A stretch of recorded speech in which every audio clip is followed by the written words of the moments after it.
여러분 안녕하세요. 반갑습니다. 성수동 홈즈입니다. 오늘은 2024년도 서울 전세시장에 대해서 이야기를 좀 해볼까 합니다.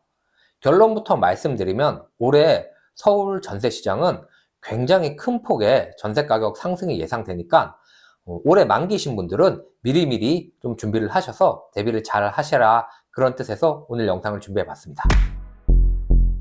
그 이후 첫 번째는 입주 물량이 부족합니다. 올해 서울 아파트 입주 물량은 최근 20년 동안 가장 작은 약 13,000세대입니다. 이게 얼마나 작은 물량이냐면요, 서울 아파트 20년간 평균 입주 물량은 약 36,000세대로 올해 입주 물량은 거의 3분의 1 조금 넘는 수준이고, 가장 많을 때가 5만 세대 초반, 아무리 적어도 2만 세대 후반은 됐습니다. 그런데 올해는 가장 작은 해 절반도 안 되는 정말 아주 심각한 물량입니다. 그래도 아파트는 그나마 낫습니다. 빌라나 오피스텔 같은 B아파트는 아예 입주 물량이 없습니다. 빌라는 현재 서울 시내 웬만한 곳에선 건설 중인 현장도 드물고, 신규로 지어서 분양한다 해도 분양 자체가 아예 되지가 않습니다. 서울에서 빌라를 지어서 공급하기 위해서는 기존 업체들이 노후 단독이나 다가구를 매수해서 철거하고 새로 짓는데, 현재 법인이 주택을 매수하면 지방세 포함 취득세가 13.2%입니다. 거기다가 모든 분들이 아시다시피 건설 원가 자체도 굉장히 많이 올랐기 때문에 짓는다고 해도 제 가격에 정상적으로 분양 자체가 할 수가 없습니다. 오피스텔도 마찬가지입니다. 현재 진행 중인 현장도 미분양이 많고 PF 대출 금리가 워낙 올랐기 때문에 신규로 지어서 분양할 수도 없습니다. 저희도 예전에는 분양 대행 업체에서 빌라나 오피스텔 분양 의뢰가 굉장히 많이 왔었는데, 최근에는 분양 의뢰 자체가 아예 없습니다.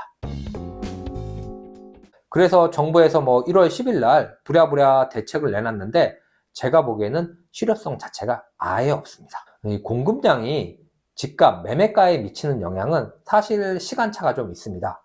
아무리 공급이 많이 된다고 해도 집값 상승에 대한 기대감이 크면 부자들은 집을 여러 채 살 수 있기 때문에 집값이 오르는 경우도 많이 있고, 반면에 공급량이 적다고 해도 집값 하락에 대한 기대감이 전혀 없으면 가격은 떨어지기도 합니다. 그런데 전월세 시장은 100% 실수요자입니다. 집값이 오르건 말건 상승장이건 하락장이건 사람이 어디서든 살아야 되기 때문에 공급량이 적으면 전월세 가격은 당연히 올라갈 수밖에 없습니다. 두 번째는 매수를 보류하시는 분들이 많습니다. 많은 전문가들이 2024년도에도 부동산 가격이 하락장이라고 예상을 많이 하고 있습니다. 그러면 당연히 내가 아주 급하게 집을 사야 되는 분이 아니면 매수를 미룰 수밖에 없습니다. 그러면 당연히 그분들이 전세나 월세 시장으로 가니까 전월세 가격이 오르겠죠. 세 번째는 빌라 포비아 현상입니다.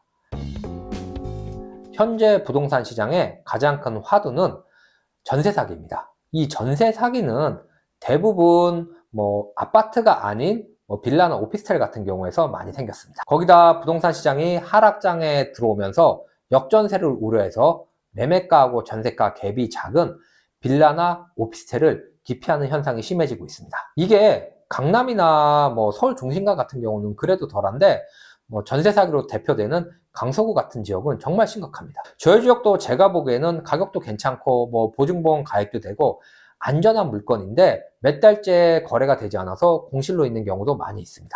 현재 빌라하고 오피스텔 전세는 수요가 탄탄한 강남권만 거래가 되고 그 외의 지역은 거래가 잘 안 되고 있습니다. 그러다 보니까 그 수요들이 빌라 월세나 소형 아파트 전세로 많이 이동하고 있습니다. 그래서 현재는 빌라 전세 가격은 계속 내려가고 있고, 빌라 월세 가격하고 소형 아파트 전세 가격은 계속 오르고 있습니다. 그런데 모두가 비싼 월세나 아파트 전세 가격을 감당할 수는 없습니다. 그렇기 때문에 수요가 탄탄한 강남 지역을 중심으로 빌라 전세 가격도 꾸준히 오를 수밖에 없습니다. 네 번째는 낮은 전세가율입니다. 집값 대비 전세가 비율은 상승장에서는 집값이 올라가기 때문에 낮아지고, 하락장에서는 집값이 떨어지기 때문에 반대로 전세가율은 올라갑니다. 작년에 서울 아파트의 집값 대비 전세가 비율은 50% 초반으로 평균적인 수준이었는데, 그래도 하락장인 걸 감안하면 다소 낮은 수준이었습니다. 집값이 바닥이었던 2015-16년도에는 서울 아파트 전세가율이 75%까지 됐습니다. 그 이후에 상승장 때 집값이 역대급으로 많이 올랐기 때문에 이 기준을 그대로 적용하기는 무리가 있는데, 그래도 그거를 감안하더라도 전세가율이 현재는 낮은 편이기 때문에 상승의 여지는 충분히 있습니다. 네, 오늘은 올해 서울 전세 가격에 대해서 이야기를 해봤습니다. 성수동 지역도 작년 하반기부터 아파트 같은 경우는 전세 물량이 굉장히 많이 줄어들고 가격도 꾸준하게 오르고 있습니다. 그래서 서두에 말씀드린 것처럼 올해 전세 만기이신 분들은 꼭 미리미리 대비를 잘 하시기 바랍니다. 오늘 준비한 내용은 여기까지고요. 다음번에는 더 좋은 내용으로 인사를 드리겠습니다. 오늘 영상이 좋았다면 구독, 좋아요 꼭 부탁드립니다. 고맙습니다.